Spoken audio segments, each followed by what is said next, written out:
Bu çanqanlarda, plug-in hibridlərdə görürsünüz 3 dənə antifriz qabı var. 3 dənə. Bəziləri soruşur ki, qardaş, bu nədən ötürüdür? Bu 3 dənə antifriz qabı niyə qoyublar bu motora? Bax, bu görürsünüz bu antifriz əsas. Bu motorundur. Motora gedən, motorun soyutmasına gedən bir antifrizin qabıdır. Əsas budur. Bu gördüyünüz, bax bu ikinci, bax bu. Bu batareykanındır dostlar. Bu batareykanındır. Soyutma mayesi batareykanın. Bu gördüyünüz, bax bu isə bu yarıya bölünür. Bu inverterındır. Inverterin soyutmasıdır. Yəni burada 3 dənə soyutma mayesi qabı var. Biri motorundur, biri batareykanındır, biri inverterindir. Bunlara yağ dəyişəndə daima nəzarət edin. Çünki bəzən azalma olur. Bax, biz hər üçünə hal-hazırda əlavə eləmişik.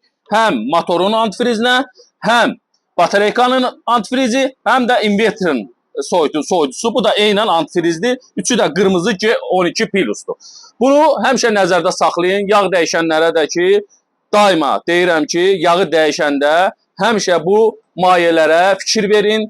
Lazımdırsa, azalma varsa əlavə eləyin. Çanqan A5'lərdə, A6'larda, Q5, Q7 hamısında eynidir qardaşım. Bunlarda bu sistem. Yağını da ki dəyişirik. Azərbaycanda ən məşhur full sintetik yağlardan sayılan, tərkibi PAO ester tərkibli olan yağlardan biri Volver yağı qardaş. Bax görürsünüz açılır ağzı. Ağzı açılandan sonra görürsünüz bir yekə ağzında plomb var. Bax görürsünüz bu plombu sizin üçün burada sındırıram. Tam orijinal. Almaniyanın Köln şəhərində dolan bir yağdır. Zavodu Almaniyanın Köln şəhərindədir. Və əsas nədir? Əsas odur ki, yağın tərkibi 3-cü qrupdan alınmayıb. Yağın tərkibi full sintetik PAO ester tərkiblidir ki, full sintetik yağlar da mühərriki ideal qoruyur. Bu mühərriklər gün ərzində yüzlərlə dəfə sönüb yanır. Və mühərrikdə ilk aşınma, mühərrik ilk işə düşən zaman olur. Bunda da mühərrik yüzlərlə dəfə ilk dəfə işə düşür. Və bu mühərriklər soyuq mühərriklərdir. Burada yağ özüllüyü çox duru olmalıdır ki, yağ soyuq havaya müqaviməti yüksək olmalıdır ki, mühərrik işə düşən zaman tez bir saniyə zamanında mühərrikdə yağlama aparsın. Və full sintetik PAO tərkibli yağların donma dərəcəsi -50-dən yuxarıdır. Və bu yağın tərkibində polyol ester mühərrikin detallarında yapışıb qalaraq mühərrikin detallarını aşınmadan qoruyur.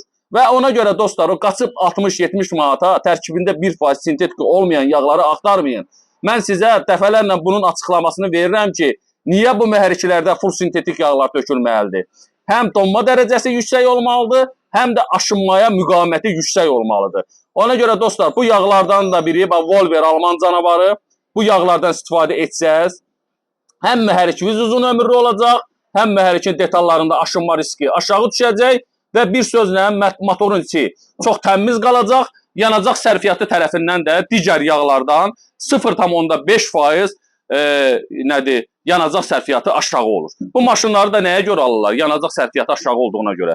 Ona görə də yanacaq sərfiyyatı da bu yağlarla aşağı olur və mühərrik də uzun ömürlü olur.